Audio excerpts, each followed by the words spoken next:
14 মে বৃহস্পতিবার আবানি মলে গিয়েছিলাম। ওখানে গিয়ে কি খেলাম, কি শপিং করলাম দেখতে হলে পুরো ভিডিওটা দেখতে থাকো। অনেক দিন গাড়ি নিয়ে কোথাও যাওয়া হয়নি, সেই কারণে আমার হাজবেন্ড বললো চলো কোথাও একটা ঘুরে আসি।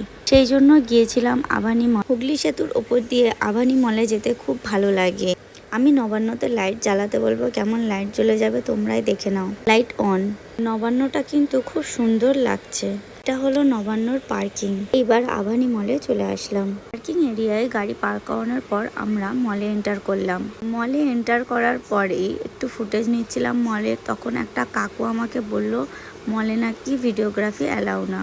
আমাকে বললো যতটুকু ফুটেজ নিয়েছো এক্ষুনি ডিলিট করো। তো ডিলিট করে দিলাম সব ফুটেজ, কিন্তু উনি তো জানে না আমাদের ফোনে রিসেন্টলি ডিলিট থেকে আবার রিকভার করা যায়। তারপরে গেলাম ফুডকোর্টে গিয়ে দেখলাম কি খাওয়া যেতে পারে। অনেক দিন থেকেই আমার একটু তন্দুরি খাবার ক্রেভিং হচ্ছিল, সেই জন্য আমার হাজব্যান্ডকে বললাম চলো তন্দুরি এরকম টাইপের কিছু অর্ডার করি।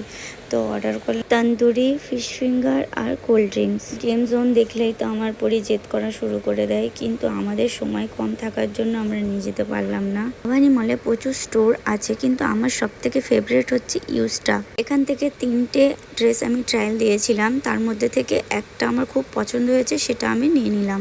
ঘোরাঘুরি করার পর এবার বাড়ি যাওয়ার পালা। সত্যি আজকে বিকাল থেকে সন্ধ্যে পর্যন্ত সময়টা অনেক ভালো কাটলো। এরকম মিনি ব্লগ তোমাদের যদি ভালো লাগে আমাকে অবশ্যই কমেন্টে জানাবে, আর লাইক করতে শেয়ার করতে ভুলবে না। Thank you.